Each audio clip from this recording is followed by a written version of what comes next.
We've officially reached the midway point of the high school football season in North Dakota. The Class B schools are 5 weeks in and 4 to go. The Class A schools are 4 weeks in and 5 to go.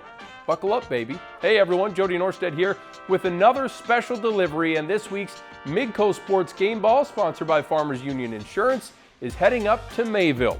Junior running back and linebacker Ethan Bergstrom came up huge in the Patriots' 36-20 win over a really good Finley-Sharon-Hope-Page squad. And I mean huge. Wait until you see these numbers. Speaking of numbers, a couple of things on my mind as we head into a new week. How about them Dickinson Midgets? They nearly knocked off 𝗕𝗹𝗹 top-ranked Century, but the Patriots got a kick return for a score from 𝗕𝗹𝗹 to win their 26th game in a row, that happening in the fourth quarter. That streak will be tested again this week with Century visiting a Mandan team that's playing really well right now. There's a big challenge facing 𝗕𝗺𝗃-Lidgerwood this week. Will they be the first team to score on 𝗕𝗺-Litchfield-Marion this season? The Warbirds did win 67-0 last week. The Lobos won 59-0, and they continue to shut out every opponent. The greatest streak of all time, though, is still Langdon Edmore Munich's 43 wins and counting. But the Cardinals, well, they're staring at a tough opponent this week.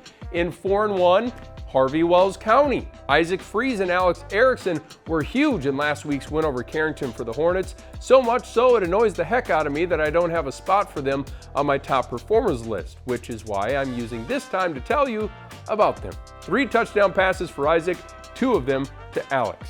There you go, fellas.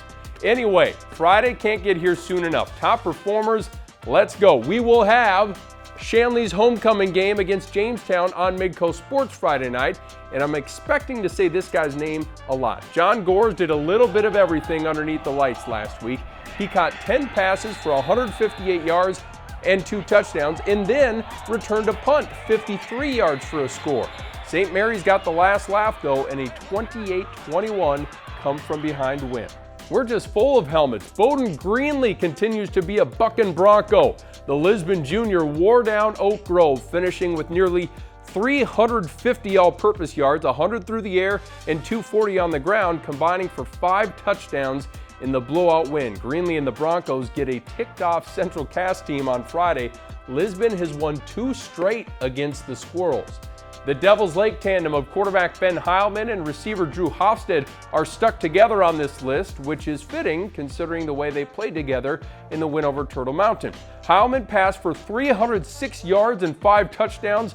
4 of his 8 completions went to Hofstad, who took all 4 of those catches to the end zone. That's right, 4 catches, 228 yards, and 4 touchdowns. Scorching numbers for those two. Kindred's Trey Heinrich is on here for the 2nd straight week. The Vikings needed a big-time performance to upset second-ranked Central Cass, and they got just that from their junior standout, who rushed for 133 yards and 3 scores. He added a big interception in the second half and helped the defense shut out a Squirrels team that was averaging 32 points per game on the year. To the 9-man ranks, Trevor Hinkle had a massive game on both sides of the ball for 3rd-ranked Cavalier. He rushed for 70 yards and a score, added 90 more yards through the air with 2 more touchdowns. Then on defense, went bonkers for 14 tackles, a sack, a pick 6, and a blocked punt. He probably stayed to shut off the lights and clean up the stadium after 2. A workmanlike effort in the dominant win over Larimore. This next guy is one of the top freshman quarterbacks in the state. Bishop Ryan's Jet Lundeen completed 14 of 21 passes for 258 yards and 3 touchdowns. He also scored a couple of times on the ground, and the Lions needed every bit of it in a 35-33 overtime win over West Hope Newburgh-Glenburn. Bishop Ryan has now won 4 straight. It's hard to believe, but West Fargo clinched itself a playoff spot with a 42-6 win over Davies on Friday. Parker Nelson played his best game of the season, rumbling for 161 yards on 27 carries for 4 touchdowns. If that ground game shows up every week with the weapons they have in the passing game, look for the Pack to get on a roll. South Border bounced back from its loss to New Salem with a 44-8 victory over Kidder County. James Schumacher was running tough. Look at this video. He was averaging a 1st down per carry. 23 rushes for 231 yards and 3 touchdowns. He chipped in seven tackles on defense too. The Mustangs have another big opportunity Friday, hosting 4-1 Napoleon Gackle Streator. I mentioned it earlier, Langdon Emor Munich made it 43 wins in a row on Friday, largely in part to number 2. Grant Rumpfo wore that jersey the last handful of years, and now it's Carter Tatro scoring touchdowns in it. He scored 4 times in the 38-18 win over Thompson and finished with over 200 all-purpose yards. We'll see if the Tatro train keeps rolling this week against upset-minded Harvey Wells County.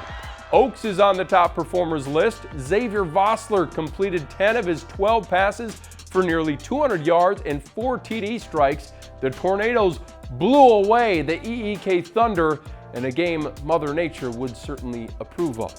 Speaking of Mother Nature, we've had some gorgeous nights for high school football so far, haven't we? Let's keep that rolling. Now to our game ball winner. We told you it was Ethan Bergstrom of MayPort-C-G. Now let's show you what Ethan did to earn it.